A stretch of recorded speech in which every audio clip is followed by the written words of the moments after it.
Bismillahirrahmanirrahim. Assalamualaikum warahmatullahi wabarakatuh. Selamat sejahtera. Apa khabar semua? Hari ini masih lagi bersama dengan Cikgu bab 9 Teknologi Angkasa Lepas. Tapi untuk hari ini Cikgu akan terangkan berkenaan dengan 9.2 Sistem Penentu Sejagat ataupun GPS. Okey, jom kita tengok apa yang kita akan belajar hari ini.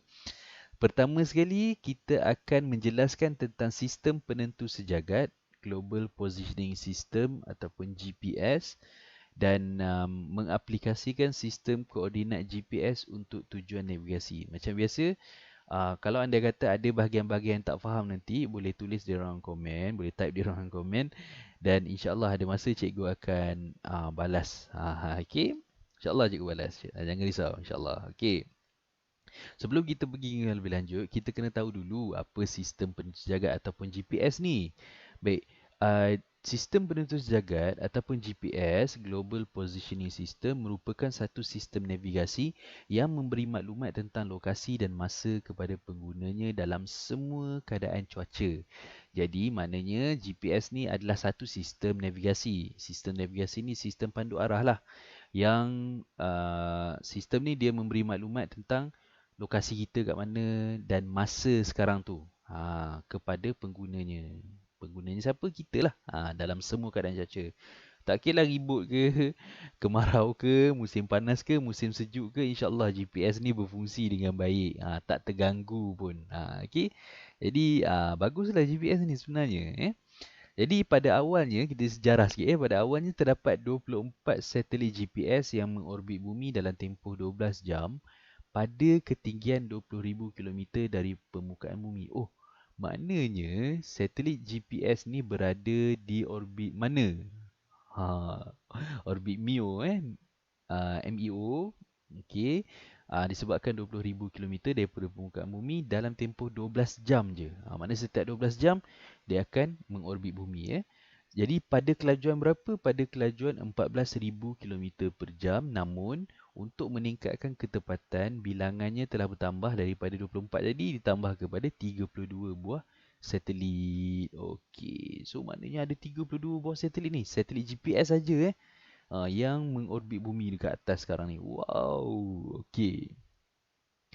Jadi terdapat 6 orbit satelit GPS yang mengorbit bumi. Setiap orbit mengandungi 4 atau lebih daripada 4 satelit. Boleh jadi 5, boleh jadi 6.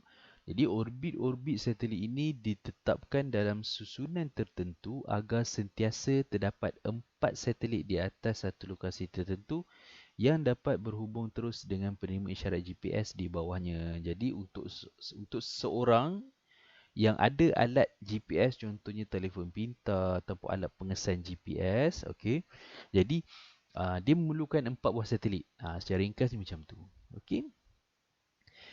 Jadi GPS berfungsi dengan menggunakan teknik yang dikenali sebagai trilaterasi. Trilaterasi mengumpul isyarat daripada satelit untuk mengira lokasi, hal laju dan ketinggian, seterusnya menghasilkan maklumat lokasi. Satelit GPS yang mengorbit bumi memancarkan isyarat untuk diterima dan ditafsir oleh alat penerima GPS yang berada berdekatan dengan permukaan bumi. Alat GPS perlu menerima isyarat daripada sekurang-kurangnya 4 satelit GPS untuk mengira lokasi dengan lebih tepat. Jadi, secara detailnya dia ada satu sistem pengiraan yang kita panggil trilaterasi. Jadi trilaterasi ini dia kena tahu dulu maklumat lokasi, maklumat hal laju berapa, maklumat ketinggian untuk menghasilkan sesuatu lokasi yang kita berada sekarang ni lah. Jadi sistem ni dinamakan trilaterasi. Jadi macam biasa tadi ada 4 satelit diperlukan untuk diterima oleh alat GPS untuk mengetahui lokasi kita berada di mana. Okey, contoh. Pada satu hari cikgu jalan-jalan dekat Selangor, tapi cikgu tak tahu sekarang ni area kat mana ni. Cikgu tak tahu kat mana. Alamak, sesat lah kat mana ni. Tak tahu. Okey, jadi cikgu pun buka lah GPS. Okey, cikgu buka telefon cikgu, cikgu cari kat mana cikgu berada ni sekarang ni sebenarnya. Okey, sebenarnya apa yang berlaku? Apa yang berlaku? Okey. So ada satu satelit, dia akan mengesan cikgu berada lebih kurang 50 5 kilometer dari Kuala Selangor. Contoh ni contoh. 55 kilometer radius dia daripada Kuala Selangor. Okey, itu satelit pertama kesan cikgu. Okey, kemudian ada pula satelit kedua, dia akan kesan cikgu berada lebih kurang 25 kilometer daripada area Gombak. Okey, tadi lebih kurang 55 kilometer daripada Kuala Selangor, sekarang 25 kilometer dari Gombak. Agak-agaknya cikgu berada kat mana agak-agaknya ni? Okey, tak apa, kita tengok bantuan satelit ketiga. Satelit ketiga dia mengesan cikgu berada lebih kurang 15 kilometer daripada kawasan Shah Alam. Okey. Jadi ada satelit keempat, dia mengesan cikgu lebih kurang berada 10 kilometer daripada kawasan Kuala Lumpur. Jadi kalau kamu perasan, di sebenarnya dia uh, bulatan-bulatan ini, empat bulatan ini dia akan bersilang pada satu titik persilangan. Jadi memang confirm sah cikgu berada di kawasan persilangan itu. Yang mana kat mana kawasan persilangan tu sebenarnya? Kawasan persilangan tu cikgu berada di Damansara Utama. Wah, sebenarnya cikgu berada kat Damansara Utama. Kan? Jadi senang je sistem ni sebenarnya. Okay? Jadi, tiga satelit adalah memadai untuk memberikan lokasi pada permukaan bumi. Satelit keempat digunakan untuk menentusahkan data yang diperoleh dari tiga satelit yang lain dan membolehkan ketinggian satu lokasi ditentukan, sama ada cikgu ada kat atas bukit ke, dekat mana ke, kan? Jadi satelit yang keempat ni dia mengesahkan cikgu berada di mana. Okey. Apabila alat GPS bergerak, jarak lokasi dari setiap satelit turut berubah menyebabkan terhasilnya titik persilangan di lokasi yang baru. So kalau cikgu bergerak ke tempat lain, jadi dia akan kira lokasi cikgu tu berada di lain lah. Dia akan kira radius dia berapa, jarak berapa. Okay. Bila cikgu berubah. Tadi cikgu statik je. So bila cikgu berubah, dia punya kawasan tu pun akan jadi berubah. Data yang diperoleh daripada setiap satelit digabungkan untuk menentukan kelajuan dan jarak pergerakan alat GPS. Jadi melalui sistem trilaterasi tadi. Okey, senang je kan? Ini sistem senang je sebenarnya. So, beruntunglah kita ada sistem GPS. Tak payah susah-susah nak guna peta dan sebagainya kan. Nak buka peta leceh lah. So, guna je GPS. Okey. Jadi sebenarnya GPS terdiri daripada tiga segmen. Yang pertama segmen kawalan, yang kedua segmen angkasa, yang ketiga segmen pengguna. Apakah ketiga-tiga segmen ni? Okey, jom kita tengok. Pertama sekali adalah segmen kawalan. Jadi segmen kawalan ini dalam buku teks pun sama Okey, cikgu ambil daripada buku teks je. Jadi segmen kawalan ni sebenarnya terdiri daripada stesen kawalan utama. Dia ada stesen kawalan utama alternatif, ada antena arahan dan kawalan, ada stesen pengawasan. Jadi semua ni kita panggil segmen kawalan. Jadi apa yang berlaku? Pertama, isyarat yang diterima oleh stesen pengawasan dari satelit GPS dihantar ke stesen kawalan utama yang akan menjanakan mesej navigasi di bumi. Okey, mula-mula satelit GPS ni dia akan menghantar isyarat ataupun akan mengesan isyarat. Isyarat tu dikesan oleh stesen pengawasan. Isyarat pada siapa? Isyarat pada satelit akan dikesan oleh stesen pengawasan. Stesen pengawasan akan menghantar isyarat tersebut ke stesen kawalan utama. Jadi di stesen kawalan utama ni dia akan menghasilkan ataupun menjanakan mesej-mesej tertentu berkaitan dengan navigasi. Jadi mesej itu kemudian akan dihantar semula kepada satelit. Macam itulah ceritanya yang ringkas secara ringkas ya. Jadi apakah antara maklumat-maklumat yang dihantar tu? Ke satelit. Okey, antara maklumat yang dihantar termasuklah posisi satelit GPS tu berada kat mana, faktor pembetulan waktu pada jam satelit GPS, data atmosfera dan almanak. Okey, almanak ni apa? Okey, almanak ni adalah sebuah terbitan tahunan berbentuk informasi mengenai bidang-bidang tertentu dan selalunya disusun mengikut turutan takwim. Pelbagai statistik dan data dimasukkan ke dalam sebuah almanak seperti laporan cuaca, tarikh gerhana, perayaan dan sebagainya. Jadi dia merupakan satu bentuk terbitan, okey, boleh mengenai perkara-perkara yang berlaku setiap tahun lah. Okey, ada juga data-data cuaca, data-data perayaan yang kita tengok kat kalender tu. Jadi itu yang dimasukkan ke dalam almanak. Okey. Seterusnya kita tengok pula kepada segmen angkasa. Baik, segmen angkasa, GPS terdiri daripada satu rangkaian satelit. Satelit GPS mengorbit bumi pada ketinggian orbit 20,000 km ataupun pada orbit MEO tadi. Orbit satelit GPS lazimnya dikenali sebagai orbit separuh segerak bumi ataupun semi-synchronous Earth orbit dengan tempoh orbit lebih kurang 12 jam. Maksudnya satelit GPS ni dia mengorbit bumi dalam masa 12 jam je.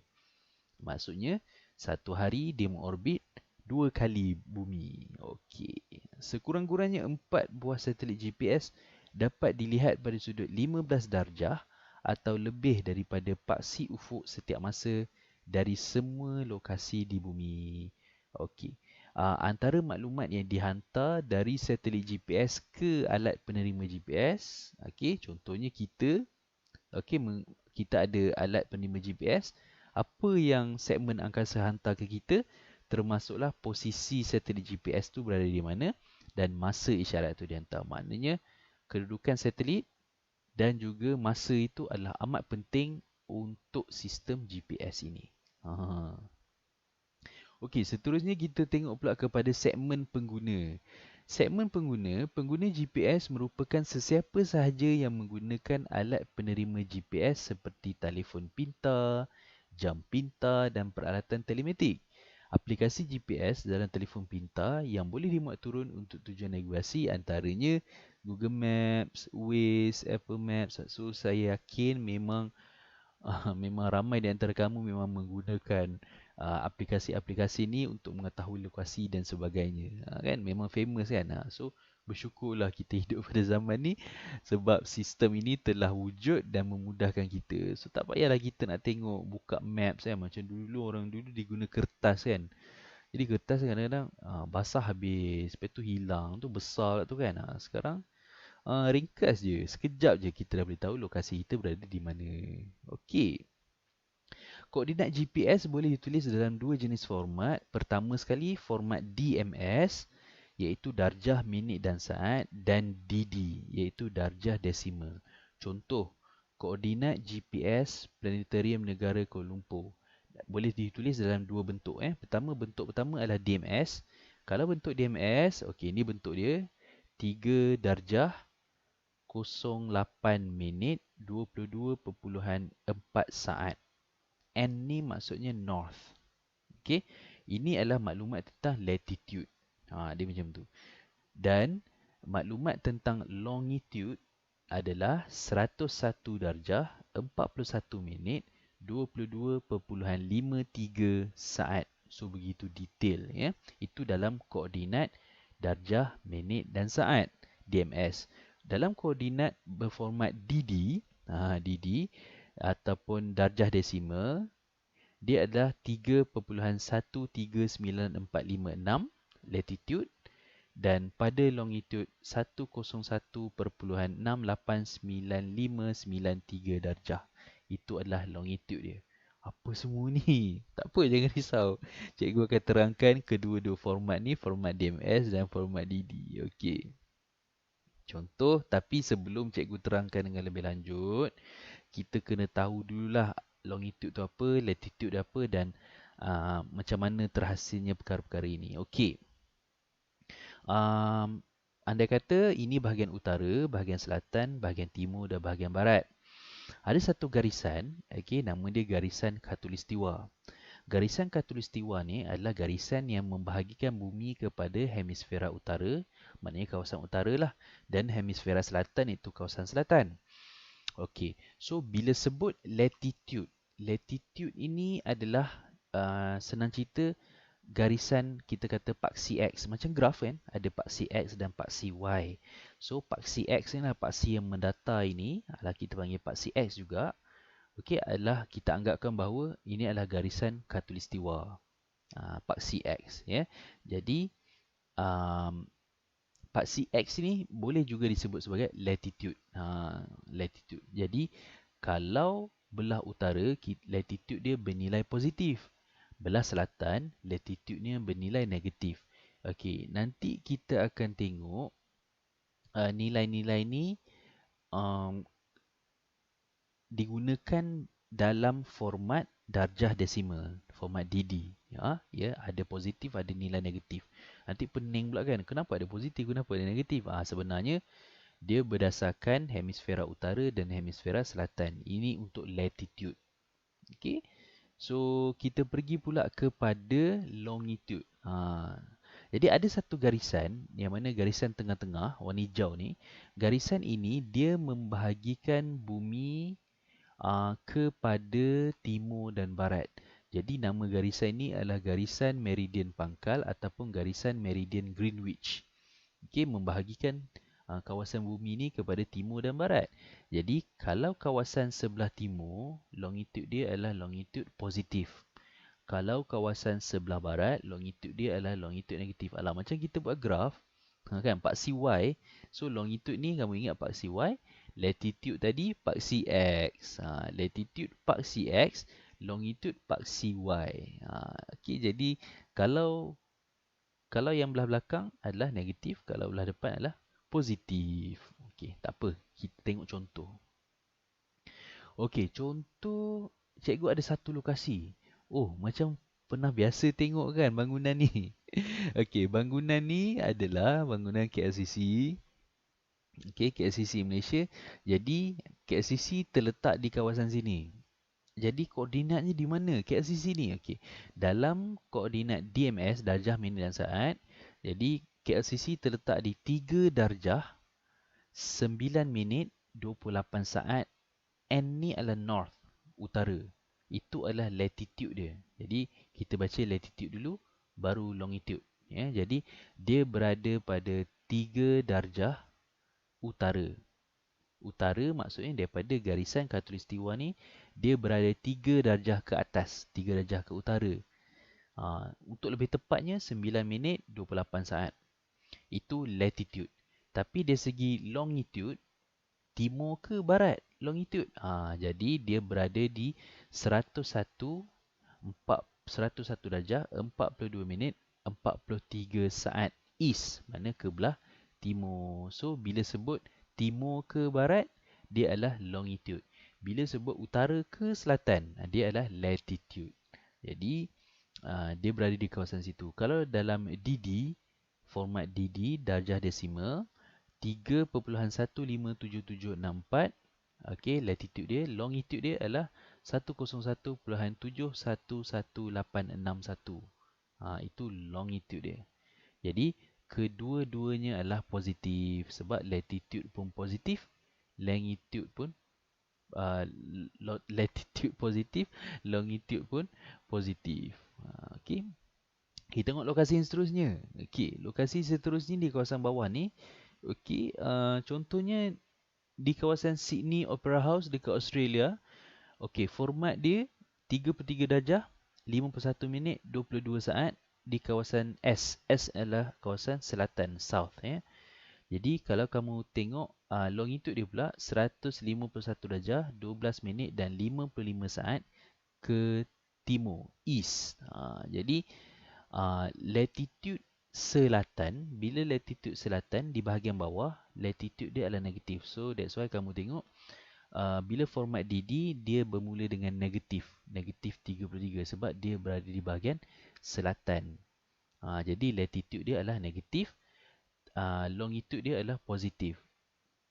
Okey, sebab dia berada di sebelah timur. Okey, kita tengok lokasi yang ketiga pula.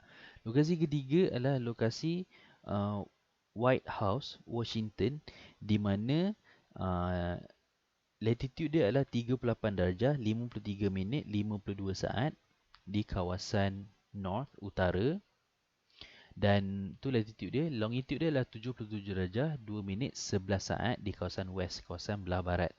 Jadi kalau kamu tengok, latitude dia adalah positif sebab dia berada di kawasan hemisfera utara, tetapi longitude dia adalah negatif sebab dia berada di kawasan sebelah barat. So, kalau belah barat, longitude yang negatif. So, that's why kamu tengok nilai dia adalah negatif. So, White House yang famous tu, okay, berada di kawasan sini. Okay, next. Seterusnya kita tengok Iguazu Falls, Argentina. Satu kawasan yang memang cantik air terjun dia. Tapi cuba tengok format DMS, latitude dan longitude. Latitude dia adalah 25 darjah, 41 minit, 43 saat di kawasan South, mana kawasan selatan, itu latitude dia. 54 darjah, 26 minit, 12 saat di kawasan West, mana kawasan belah barat. Longitude dia adalah belah barat. Jadi, kalau format DD, kedua-duanya bernilai negatif. Sebab latitude uh, Iguazu Falls ni berada di kawasan selatan. Jadi, nilai dia adalah negatif. Dan longitude dia berada di kawasan belah barat. Jadi belah barat longitude dia negatif. So that's why nilai kedua-duanya adalah latitude dan longitude dia adalah negatif. Jadi itu format darjah, minit dan saat dan format DD. Okey. Kegunaan GPS. Apa kegunaan GPS ni? Okey, pertama, GPS membantu dalam penghasilan peta. Dan yang kedua, GPS juga membantu untuk menentukan lokasi bencana ataupun kawasan kemalangan dengan mudah dan cepat. Yang ketiga, untuk menjejaki pergerakan objek atau individu yang hilang. So, ada GPS tracker. So, letaklah kat kenderaan, pasang kat kenderaan. Kalau kenderaan tu hilang, kita boleh detect dia berada kat mana sekarang. Dan seterusnya, memudahkan pergerakan pandu arah dari satu tempat ke tempat lain. Of course, ini yang paling utama. Dan memberi maklumat berkaitan jarak pergerakan dan tempoh masa bagi satu aktiviti riadah ataupun sukan. Sekarang ada smartwatch dan sebagainya, so kita boleh tengok menggunakan smartwatch ya. Dan smartwatch juga ini juga menggunakan sistem aplikasi GPS. Okeylah guys, so nampaknya sampai sini saja video cikgu untuk kali ini. So hopefully kamu faham apa yang cikgu terangkan. Kalau tak faham, boleh ulang tonton video cikgu dan boleh komen dalam komen di bawah. Salam sayang pada cikgu. Terima kasih banyak-banyak. Assalamualaikum warahmatullahi wabarakatuh. Bye-bye.